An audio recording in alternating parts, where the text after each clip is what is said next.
आचार्य doctor लोबुशरण जी को स्वागत है आचार्य जी आपका इस पॉडकास्ट में। धन्यवाद। आचार्य जी, हम लक्ष्मी जी की बात कर रहे हैं। चूँकि दिवाली का त्यौहार है, दीपावली के त्यौहार को लेकर बहुत सारे सवाल होते हैं। सबसे पहले तो मैं यही जानना चाहूँगी, हमारे दर्शक भी यही जानना चाहेंगे कि दीपावली का त्यौहार क्यों मनाया जाता है? इस दिन माँ लक्ष्मी जी की ही पूजा क्यों की जाती है? देखिए, दीपावली का त्यौहार क्यों मनाया जाता है, इसके पीछे 3 बड़े कारण हैं। जी। सबसे पहले बात करेंगे रामायण युग की। हाँ तो जी। रामायण में भगवान श्री राम जी 14 वर्ष के वनवास के बाद, लंका जीतने के बाद जब वापस अयोध्या आए थे, तो उनके आने के बाद एक दीपमाला पूरे अयोध्या में लगाई गई थी। जी। तो जिसमें आपने यह भी सुना होगा कि दीपावली का जो पुराना नाम है हाँ। उसे दीपमाला भी कहा जाता है। जी। तो उसके साथ साथ में यदि महाभारत की बात करें, जी।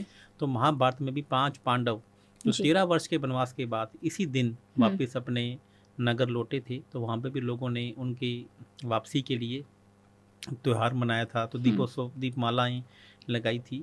तभी भी यह महाभारत काल से यह दीपावली का त्यौहार मनाया जाता है। और इसके साथ साथ में ये कार्तिक महीने की जो अमावस्या होती है, इस दिन माँ लक्ष्मी स्वयं धरती पर आती हैं रात को 8 बजे के बाद।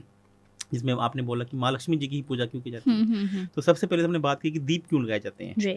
तो दीप इसलिए लगाए जाते हैं कि भगवान श्री राम जी आप इस दिन वापस अयोध्या आए थे और महाभारत में 5 पांडव वापस अपने नगर लौटे थे। अब लक्ष्मी जी की पूजा क्यों की जाती है? लक्ष्मी जी की पूजा इसलिए की जाती है कि रात को 8 बजे के बाद माँ लक्ष्मी जी कार्तिक माँ की अमावस्या की, हर अमावस्या को, कार्तिक माँ की अमावस्या को धरती पर विचरण करने आती हैं। जी। धरती पर वो पूरा रात विचरण करती हैं।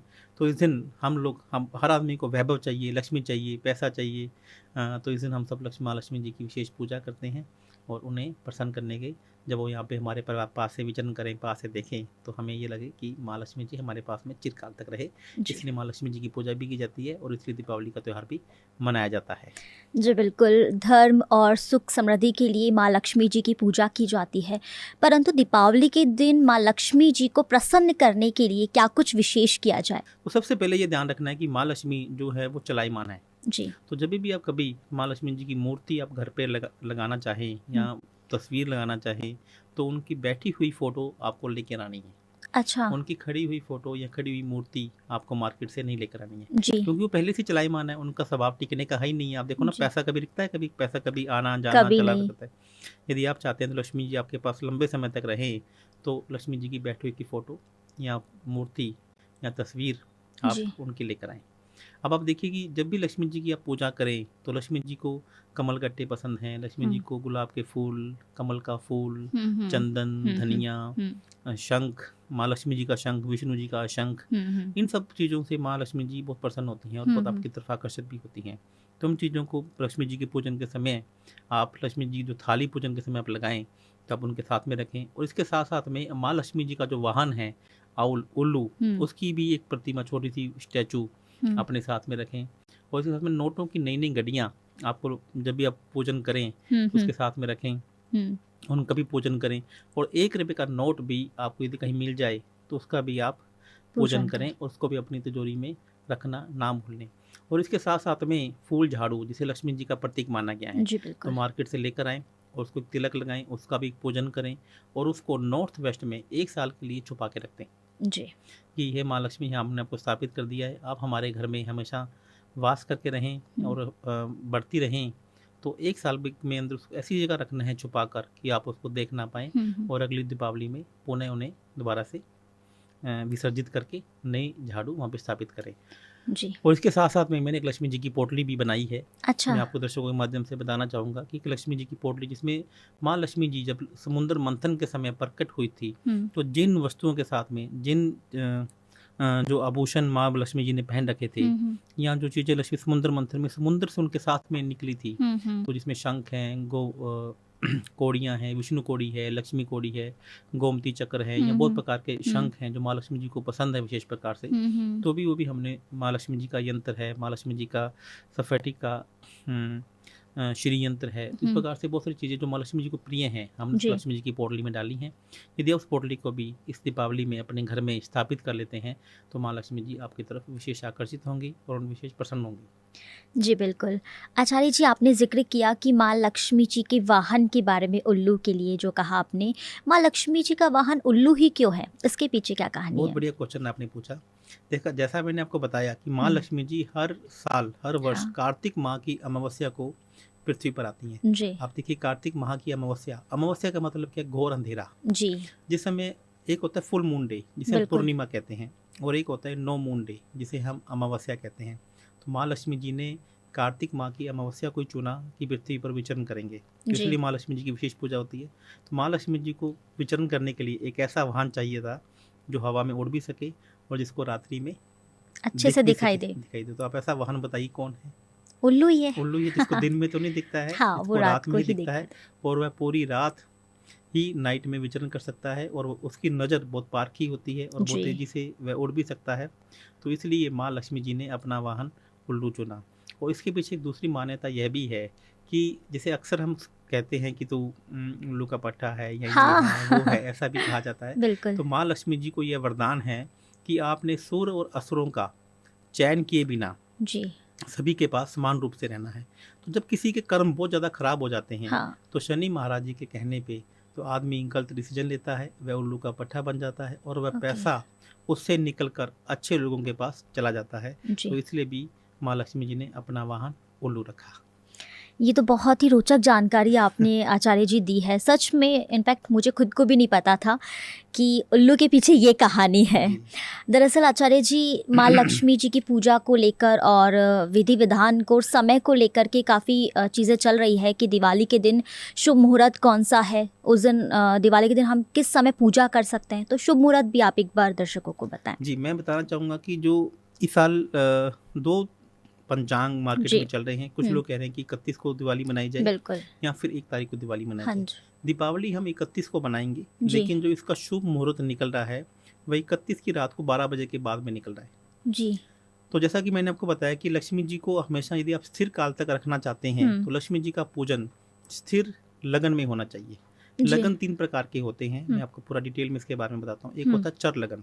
चर जी लगन का मतलब होता है कि यदि आप कोई व्यापार कर रहे हैं, व्यवसाय कर रहे हैं, तो हमेशा व्यापार या व्यवसाय का जो चर लगन में मुहूर्त किया जाता है। यदि आप किसी घर में जा रहे हैं तो घर में हमेशा स्थिर लगन में ही उसका मुहूर्त किया जाता है, क्योंकि आप वहाँ पे लंबे समय तक चिरकाल के लिए वहाँ पे रहना चाहते हैं। जी द्विस्वाभी लगन में, जो द्विस्वभाव लगन होता है, उसमें किसी भी चीज़ का मुहूर्त या कोई भी चीज़, नई चीज़ खरीदी नहीं जाती है। जैसे वाहन आपको हमेशा चर लगन में लेना चाहिए।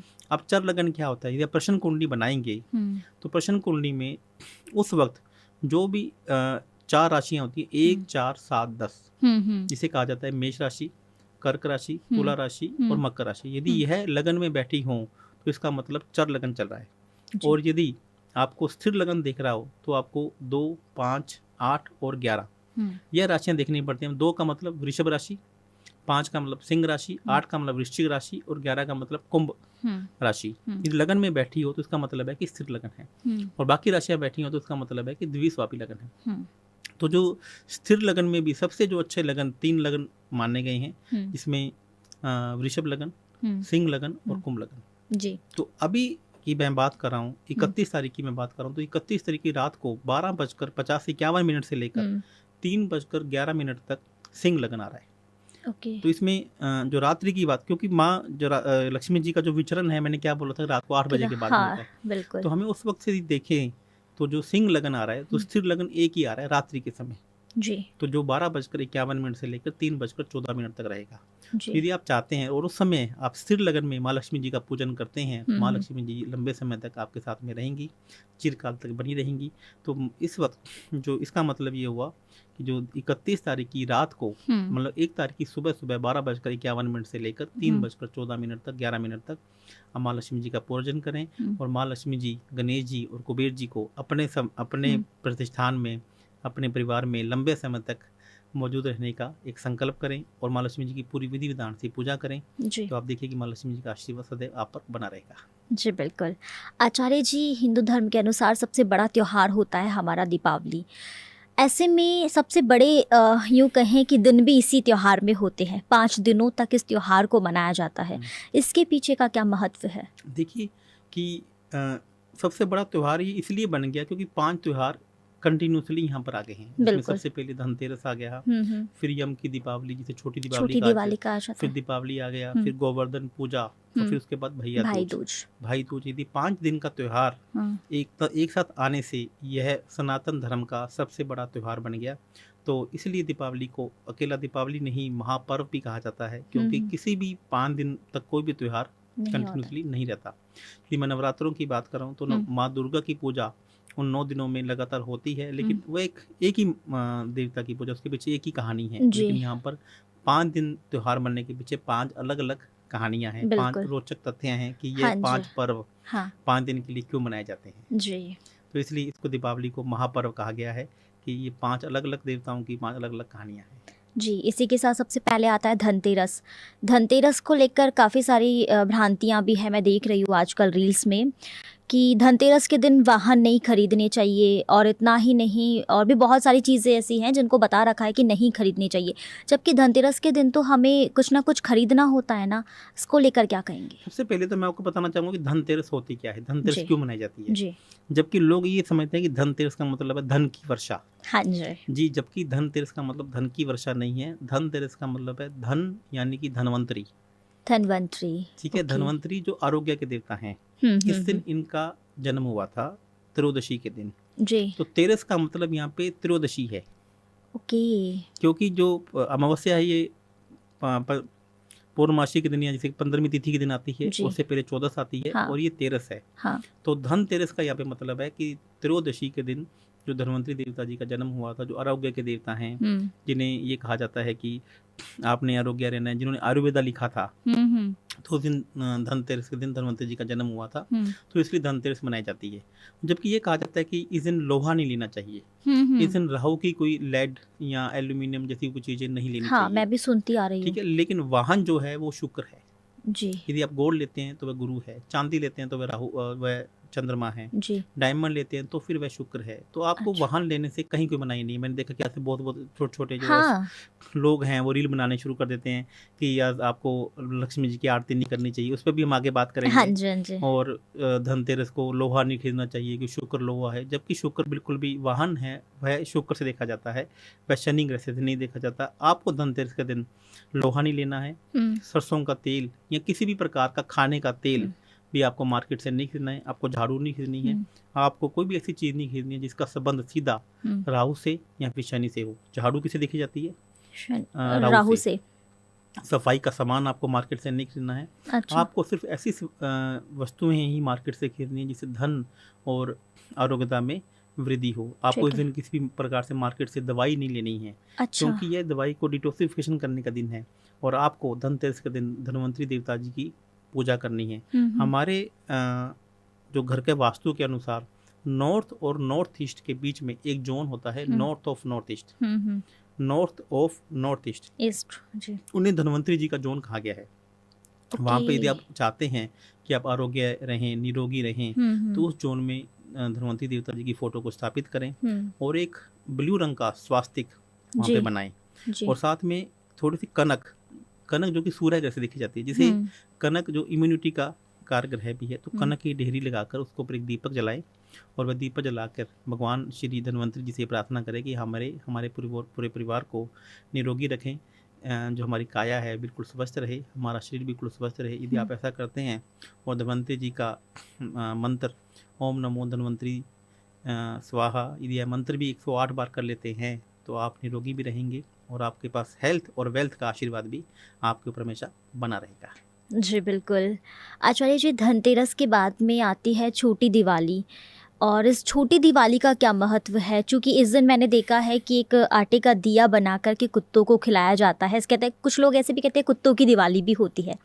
क्या कारण है इसके? देखिए, आपने बहुत बढ़िया क्वेश्चन किया। जो आपने बोला कि छोटा दीपक बना के कुत्तों को खिलाया जाता है, ऐसा नहीं। मैं इसमें थोड़ी सी इसको आपको पूरी बताता हूँ कि ऐसा क्यों कहा जाता है। हाँ। तो देखिए, सबसे पहले कि छोटी दीपावली क्यों मनाई जाती है। जी। मैंने आपको धनतेरस के बारे में बताया। तो छोटी दीपावली इसलिए मनाई जाती है कि आपने सुना होगा कि श्री कृष्ण जी की कितनी रानियाँ थी? श्री कृष्ण भगवान की 2 ही रानियाँ थी। 16,000 रानियाँ थी। ओके। श्री कृष्ण भगवान की 16,000 रानियाँ थी। अब वो 16,000 रानियाँ कैसे आई? उन्होंने क्या 16,000 विवाह किए थे? क्या लोग अक्सर इस बात से लेकर मजाक बोलते हैं, श्री कृष्ण जी करे तो कृष्ण लीला और हम करे तो रास लीला।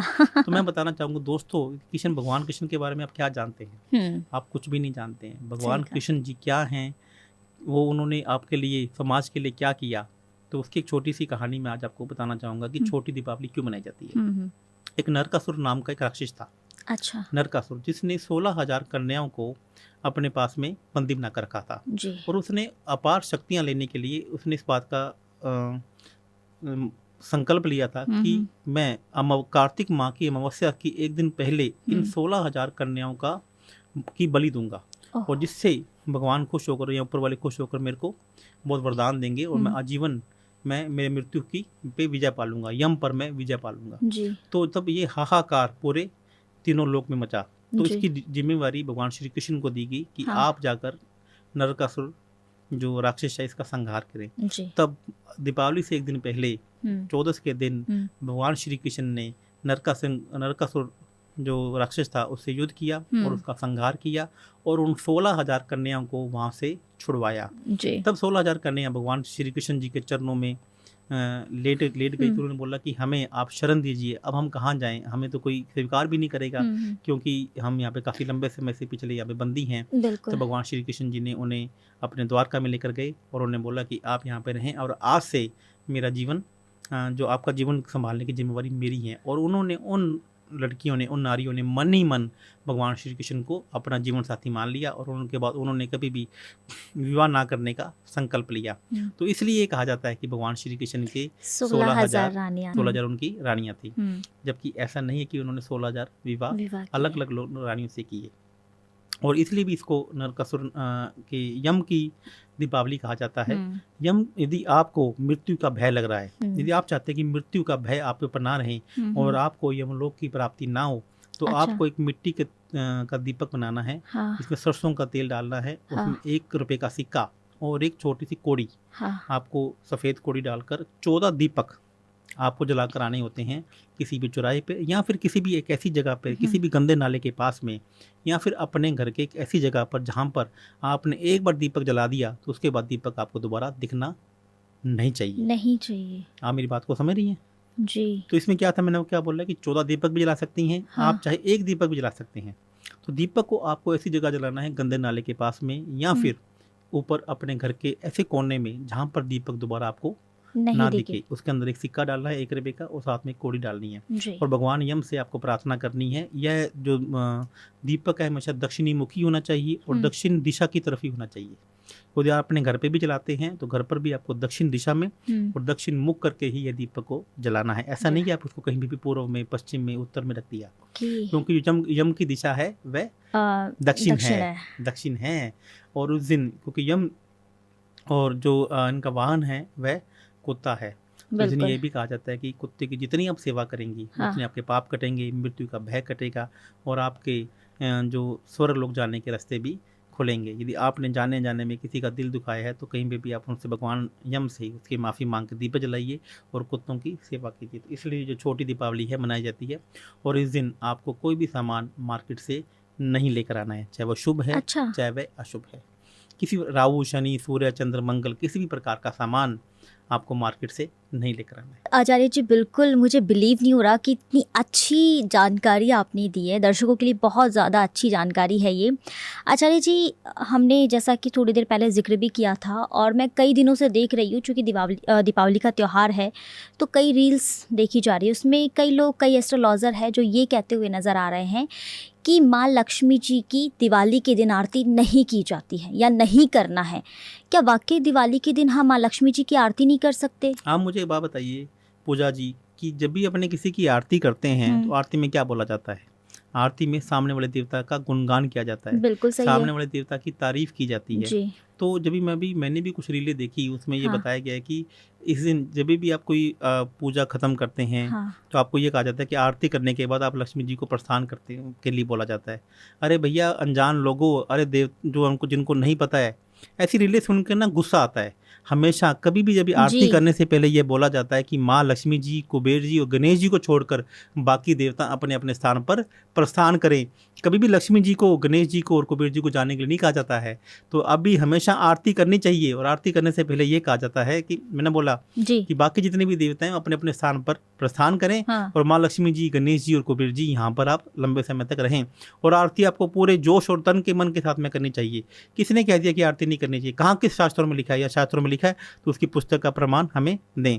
तो यदि ऐसे कोई बच्चा या कोई छोटे ऐसा एस्ट्रोलॉजर कुछ ऐसा आपको भ्रमित करें, माँ ये एक पूरी, मुझे ऐसा लगता है कि ये पूरी सनातन धर्म को खराब करने की एक चाल है। बिल्कुल सही कहा कि जो इस तरीके से बात कर रहे हैं। माँ लक्ष्मी जी की आप आरती नहीं करेंगे तो आप कैसे माँ लक्ष्मी जी को प्रसन्न रखेंगे? बिल्कुल सही और बात आरती है। में क्या कहते कि तू ही मेरा सब कुछ, तू ही सब कुछ करने वाला है, जी। जन तन मन मेरा सब तेरे को अर्पण, तू ही बिल्कुल सही जाने बात सब है, कुछ हाँ। मेरा। इसमें क्या ऐसी बात जो आपको कही गई है जो माँ लक्ष्मी जी की आरती के समय आपको लगे कि आपको नहीं करनी चाहिए? और कभी भी माँ लक्ष्मी जी की आरती करते समय यह ऐसा नहीं कहा जाता है कि माँ लक्ष्मी जी की आरती इसलिए की जाती है कि आपकी पूजा खत्म हो गई है और आप माँ लक्ष्मी जी को विदा की जाती है। यह उन लोगों के द्वारा कही गई बात है जो एस्ट्रोलॉजी को नहीं जानते, जो माँ लक्ष्मी जी को नहीं जानते और जो आरती के महत्व को नहीं जानते। तो यह बिल्कुल मिथ्या बात है और इस बात को बिल्कुल नकार देना चाहिए। और आपको ये बिल्कुल इस तरीके की रीलें बनाने वाले लोगों को भी अपने पास में पकड़ कर रखना चाहिए कि आप इस तरीके की मिथ्या बातें सनातन धर्म में क्यों फैला रहे हैं। बिल्कुल आचार्य जी, आरती करने से तो हमें एक पॉजिटिव एनर्जी आती है, माँ लक्ष्मी प्रसन्न होती है, पूरा परिवार एक साथ मिलकर आरती करता है तो कहीं ना कहीं प्रसन्नता होती है।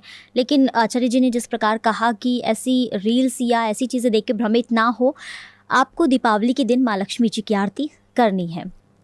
आचार्य जी, एक सवाल और मैं आपसे जानना चाहूँगी कि बहुत सारे लोग ऐसे होते हैं, वो ये कहते हैं कि लक्ष्मी आती है लेकिन टिकती नहीं है, आती है, खर्च हो जाती है, चली जाती है।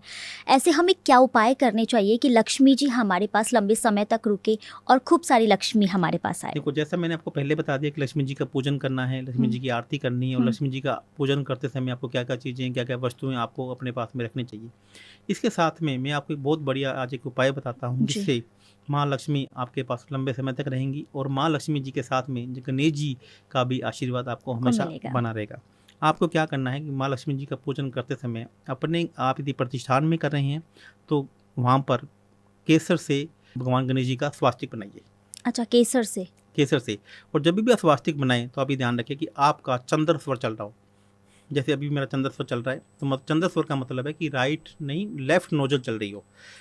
आप कभी भी देखेंगे तो हमेशा सांस एक नाक से आता है। हाँ, सांस अब अभी चेक कीजिए कि आपकी कौन सी नाक में सांस आ रहा है, लेफ्ट में से राइट में से? मेरा लेफ्ट से आ रहा है। लेफ्ट का मतलब चंद्र नाड़ी है और राइट का मतलब है सूर्य नाड़ी है। अच्छा। तो आपको ये ध्यान रखना है कि जब भी आप केसर का चंदन से स्वास्तिक बना रहे हैं तो आपकी चंद्र नाड़ी चलनी चाहिए, लेफ्ट स्वर चलना चाहिए। और आपको जब भी आप स्वास्तिक बनाएं तो आप कोशिश करें कि आप सांस को रोक के रखें स्वास्तिक बनाते समय। जैसे ही आपको सांस आ गया है तो वापस स्वास्तिक बनाना छोड़ दीजिए।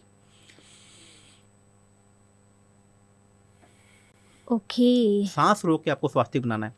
2 स्वास्तिक मैंने आपको बोले हैं बनाने के लिए। एक आपको अपने घर के लेफ्ट डोर में बनाना है और एक आपको घर के राइट डोर में बनाना है। तो जब आप घर में बना रहे हैं तो स्वास्तिक बनाने के बाद आपको पहले शुभ लिखना है और दूसरे डोर में आपको लाभ लिखना है।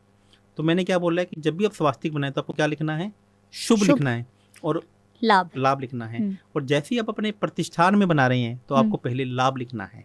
अच्छा। इस बात का विशेष ध्यान रखिएगा क्योंकि जो गणेश जी के जो पुत्र हैं, लाभ और शुभ, क्योंकि घर में हमें पहले प्रोस्पर्टी चाहिए और व्यापार में पहले हमें प्रॉफिट चाहिए। बिल्कुल, क्योंकि प्रॉफिट से प्रोस्पर्टी आएगी। और घर में कमर्शियल नहीं कोई है, क्योंकि आपका मेरा रिश्ता, माँ बेटे का रिश्ता कमर्शियल नहीं है। बिल्कुल सही बात है। एक पति पत्नी का रिश्ता कमर्शियल नहीं है। लेकिन जब हम ऑफिस की बात करेंगे तो वहाँ पे जो हमारे रिश्ते हैं, चाहे वो आपके सर्वेंट के साथ में है या किसी लेनदार देनदार के साथ में, तो कहीं ना कहीं उसके बीच में कमर्शियल जोन पहले आता है। तो आपको जब भी प्रतिष्ठान में आप स्वास्तिक बनाएं तो पहले आपको लाभ लिखना है और फिर आपको शुभ लिखना है। और आप घर पे आप स्वास्तिक बनाएं तो पहले आपको शुभ लिखना है, फिर आपको लाभ लिखना है। आप ये करके देखिएगा। और मैंने बोला कि चंद्र स्वर में स्वास्तिक बनाना है, वो भी केसर से। यदि आप इसको ऐसा स्वास्तिक बना लेती हैं और आप ऐसा लिख देती हैं तो पूरा साल माँ लक्ष्मी जी का आशीर्वाद आप पर बना रहेगा। माँ लक्ष्मी जी के साथ में गणेश जी का आशीर्वाद भी आपके ऊपर विशेष रूप से बना रहेगा। अनबिलीवेबल आचार्य जी, ये जानकारी तो सीरियसली अब तक हम शुभ लाभ बस लिखते आ रहे थे, फिर वो चाहे ऑफिस हो घर हो, लेकिन लाभ पहले लिख करके शुभ लाभ, ये बेहद ही अच्छी जानकारी मुझे लगी। इनफैक्ट मैं खुद भी इसका मैं खुद भी इस पर प्रयास करूँगी। आचार्य जी, एक महत्वपूर्ण बात और है, हमेशा हमने देखा है कि गणेश जी तो माँ पार्वती जी के पुत्र हैं, लेकिन ऐसे में लक्ष्मी जी के साथ में गणेश जी की पूजा क्यों की जाती है? वाह बहुत बढ़िया पूजा जी आपने प्रश्न किया।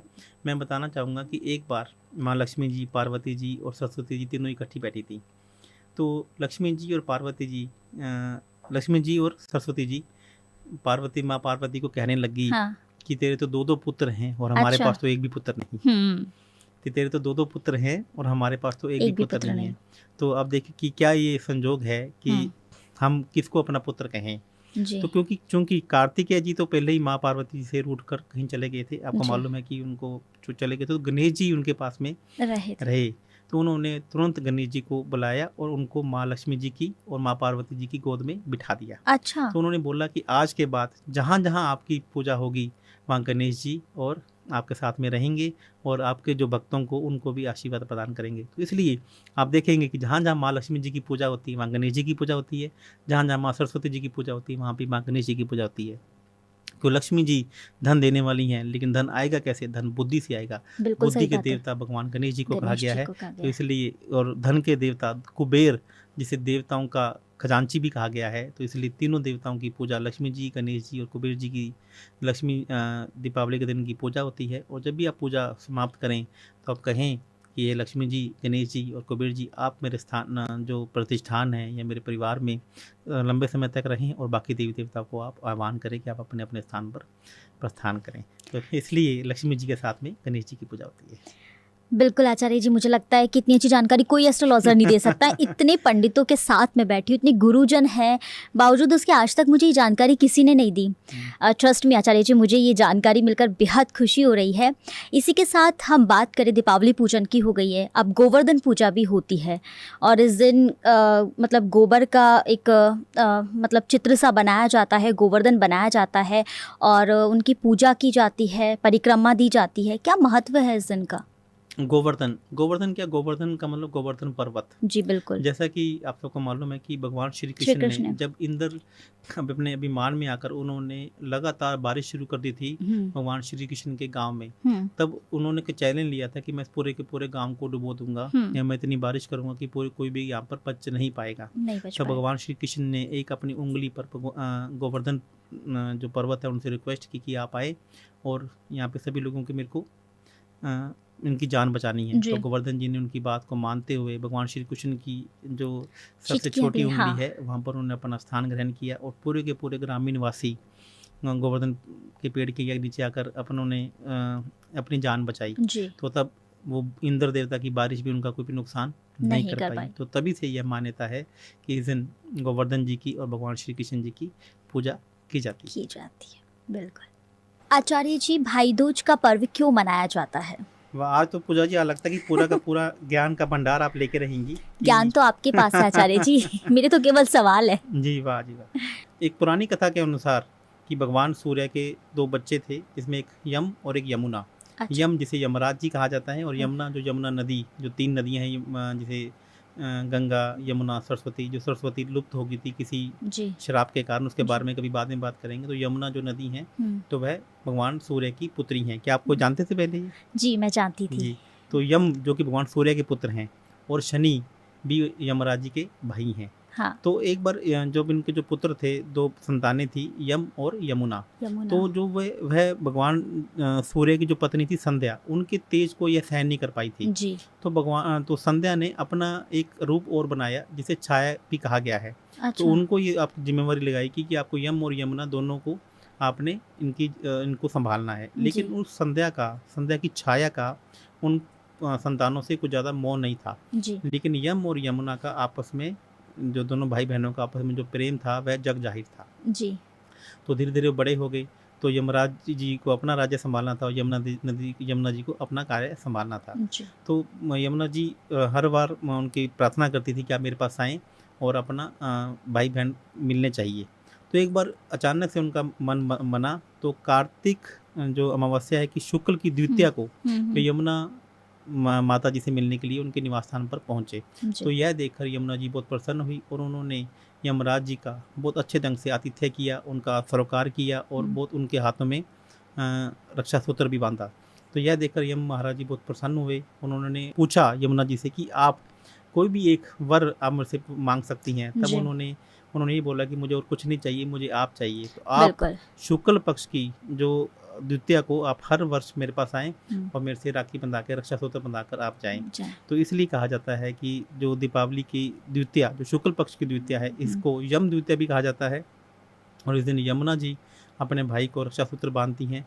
तो इस दिन कोई भी बहन अपने भाई को रक्षा सूत्र बांधती हैं तो उसे यम भी एक बार ले जाने से पहले सोचते हैं कि इसको मैं लेके जाऊं या नहीं लेके जाऊं। तो आपको अपने भाई की कलाई पर रक्षा सूत्र बांधना है और उनकी लंबी उम्र की प्रार्थना करनी है। और यदि आप इस दिन यमुना नदी का स्नान कर लेते हैं जी। तो यह आपके लिए और भी जिसे कहने वाला है कि भाग्यशाली होगा। और यदि आप ऐसा नहीं कर सकते हैं तो यमुना नदी का जल अपने पास में रखें और इस दिन चरणामृत के रूप में इसको अवश्य ग्रहण करें।